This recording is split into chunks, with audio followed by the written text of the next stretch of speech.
In Week 9, the Bills beat the Redskins 24-9 and now have a 6-2 record on the regular season. Yet, despite their record, we are constantly hearing and reading sportscasters minimize the Bills' achievements or criticize the legitimacy of their wins. Enough is enough! Welcome to Paddy's Tales. On this channel, I analyze the Bills, and my dogs and I predict the winner of the upcoming game. Last week, the dogs and I all predicted the Bills would beat the Redskins. I've got to tell you, I keep hearing negative after negative after negative. The Bills have been moved down in the power rankings, and teams with lesser records are outranking us. Maybe it's me, but all I see are positives. Sure, Adrian Peterson carried 18 times for 108 yards. But most of those yards were in the first half, and a significant number were on the first drive of the game. The Bills' defense adjusted and largely shut him down in the second half. Yes, the Bills have given up significant rushing yards in the last two games, but other than predicting the game plan and plays perfectly, I'm not sure what else you can ask for. Identify the problem, fix it, and that's exactly what the Bills did. The defense also had 4 sacks and prevented the Redskins from scoring a touchdown. The offense also made significant strides. Devin Singletary carried for 20 times for 95 yards and had 3 receptions for 45 yards. John Brown had 4 receptions for 76 yards.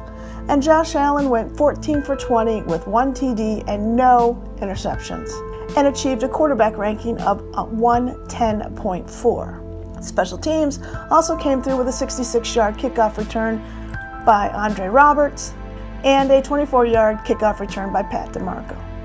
Bottom line, the Bills cleaned things up from their Week 8 loss to the Eagles and secured the big W. This week, the Bills travel to Cleveland to play the 2-6 Browns. Despite the Browns being 2-6 and the Bills being 6-2, Vegas has the Bills as 2.5-point underdogs.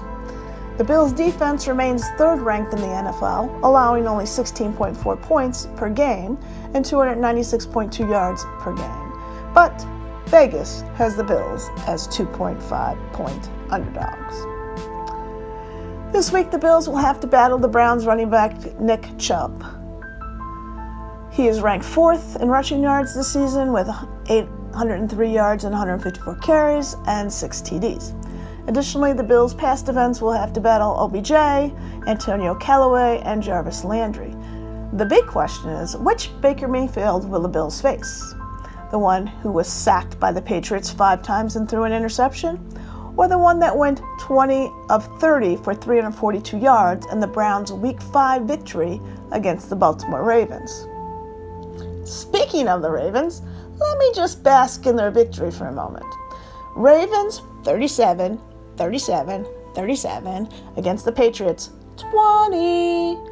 Love this picture from Facebook. Don't know who made it, but I love it. And if you email me, I'll certainly give you credit.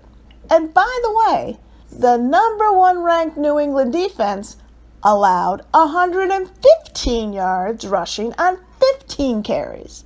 Just saying, more yards allowed and less carries than the Bills. Despite the odds makers in Vegas, I predict another Bills victory.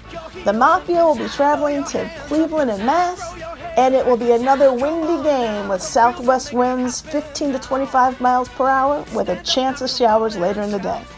So I anticipate both teams may have some difficulties with the passing game, and this one will boil down to who can stop the run. My prediction, Bills over the Browns 24-21. Let's see who the dogs pick. Up first is Lexi. Lexi picks the Bills.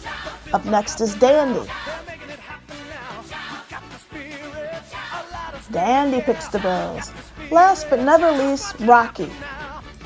Oh no! Rocky picks the Browns. Well, there you have it. If you thought these picks were rigged, guess again. The dogs pick independently. Let's just hope Rocky is wrong. Go Buffalo!